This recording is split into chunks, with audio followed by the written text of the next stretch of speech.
Lord Asriel. Master, gentlemen, I'll get straight to the point. As some of you are aware, this photogram was taken at the magnetic North Pole in Svalbard, Kingdom of the Ice Bears. Lord Asriel, is that light rising up from the man's body or coming no, down? that's coming down from the sky, but that's not light. It's dust. How on earth shall you provide the energy? I shall break the unbreakable. I will not have my niece slithering round like an alley cat. You're not very grateful, are you?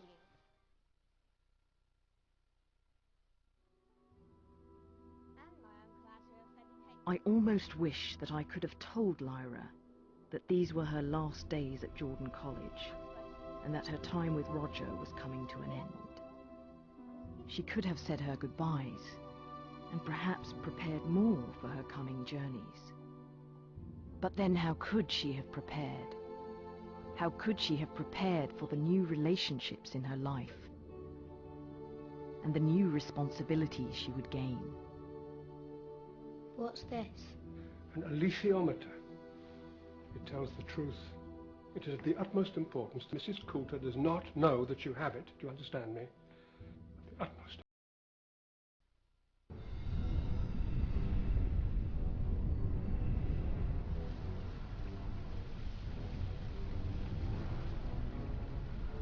Lyra's new world was one of wealth and comfort, and of the motherly affection she had so long yearned for.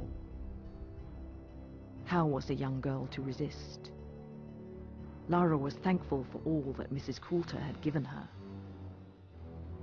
but soon learned that these gifts came with a steep price. Mrs. Coulter demanded obedience, submission, from even those closest to her. Lyra saw the darkness beneath the engaging exterior, and did not like it.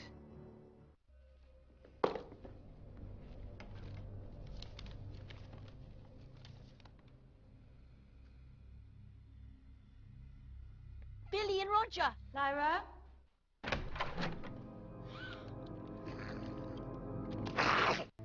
Lyra no longer felt safe with Mrs. Coulter, and quickly made up her mind to leave, taking only her most prized possession.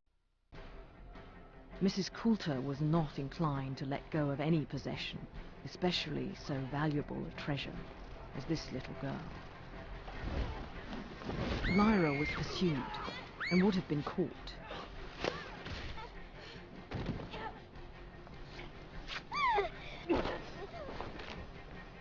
But help arrived from an unlikely source. Victims.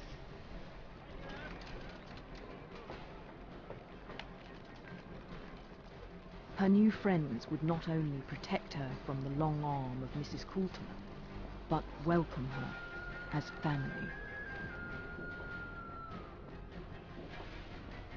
Marcosta!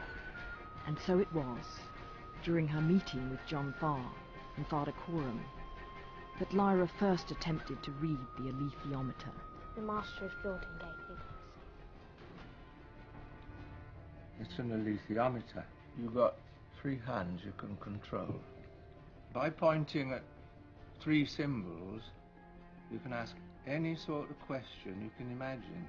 Once you've got your question framed, this other needle points to more symbols that give you the answer. Can I try? What are you doing, Lyra? You don't know how to read it. Hush, Pam. A difficult task at best, a fool's errand without decades of practice and a host of manuals. Lyra performed the impossible without a moment's doubt. It was this night that Lyra and I first met.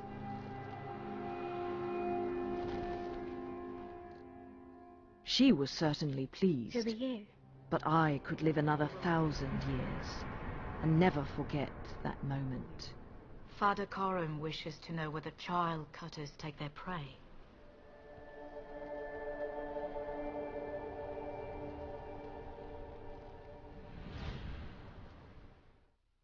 Yorick Burnison, may I speak to you? We want to offer you employment.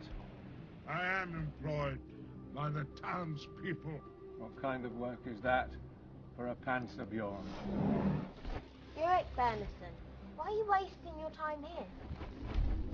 I stay because the people of this town gave me spirits. Then they took my armor away. War is the sea I swim in. Without my armor, I am nothing.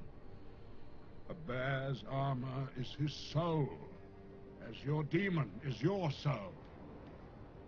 It must have been terrible to lose your armor. It was no less than I deserved. I fought another bear in single combat, and was defeated. Oleg!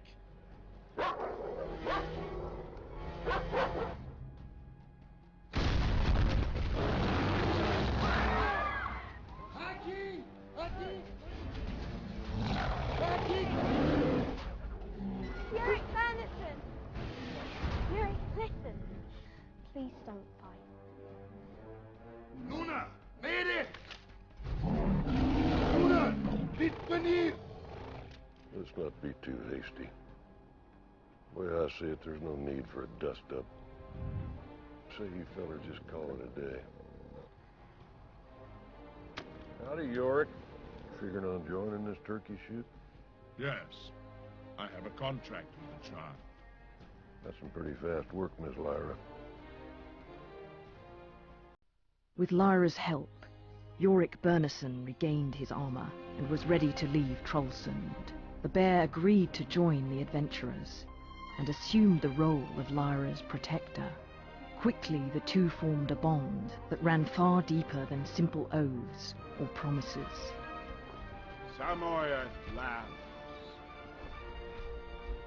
The Egyptians and their new companions continued north, unaware of the horrors lurking so close by.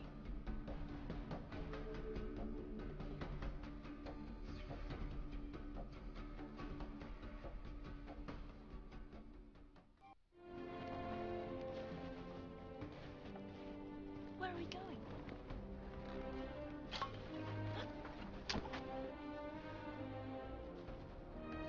He looks bigger. You know? What is it, child? In the next valley, there's a lake with a house by it. And it's troubled by a ghost. And Roger, you could take me there, couldn't you?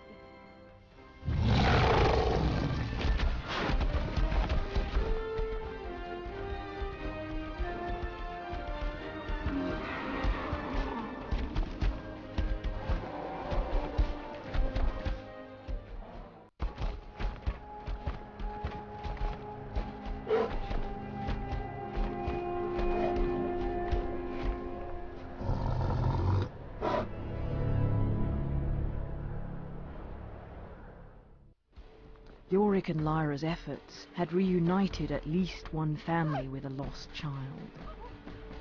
Why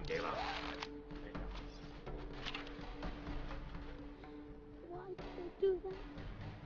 It's her. Their joy, however, was short-lived. With a battle raging around them, Lyra thought nothing of her own safety and bade Yorick go to the aid of their friends. The Egyptian camp was safe, but Lyra had not. They say that every cloud has a silver lining, and indeed, as terrifying as it was to be stolen away from her friends, Lyra now found herself at the very place she had travelled so far to find. Reaching her goal was only half the journey, however. You'd better come inside. It's warm and comfortable. There was still work to be done. Why would it? Be off with you. I am very interested in discovering how several children managed to wander free from the station. Mrs. Coulter, I hope you'll understand that the question is moot. We have already recovered 2 of the 3 missing children. I think...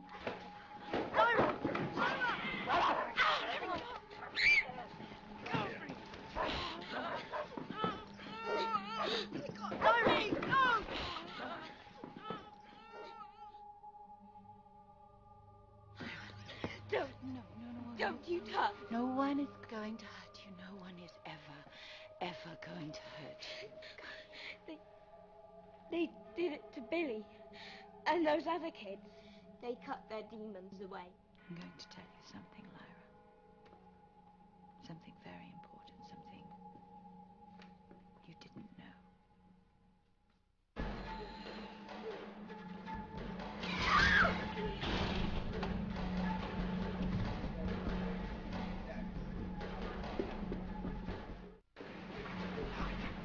Laura, is this it? Are the Egyptians here? Come on!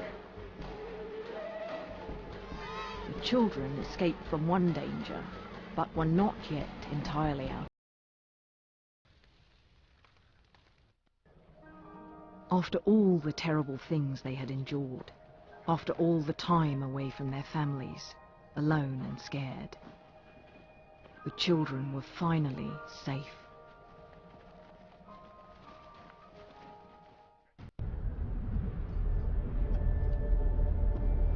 There she is. Small barn.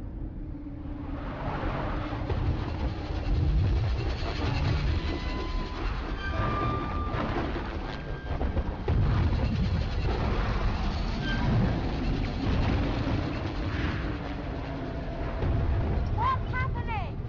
It's a snow squall. Looks like a good one. Better get a hold or something. Our touch will break in the storm.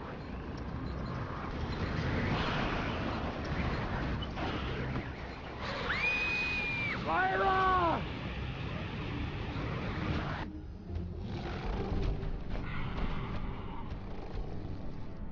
As Lyra would find time and again, the end of one journey always leads to the beginning of another, and what appears to be an unfortunate ending may in fact be the start of a beneficial turn of events. By this time, word had spread among the bears. As the two warriors prepared for the fight, it was clear that Ragnar and Yorick were more than two bears. They were two kinds of leaders, representing two futures, two destinies. Finally, through tooth and claw, the true king at last reclaimed his throne and further strengthened the bond he shared with Lyra. Her reunion with her father proved less satisfying, however. No! Get back! I didn't send for you. Anyone but you! No, I came to help you. Lord Asriel's reaction to Lyra's arrival was puzzling. He was visibly upset. Lyra, I came to give you the alethiometer and rescue you from the bears. Of course you did. Thorold, draw a bath for these two. Prepare them some food. Yes, my lord. It's all right, Roger. We're safe now. Come along, young sir. I want to thank you, Lyra, for bringing me exactly what I needed.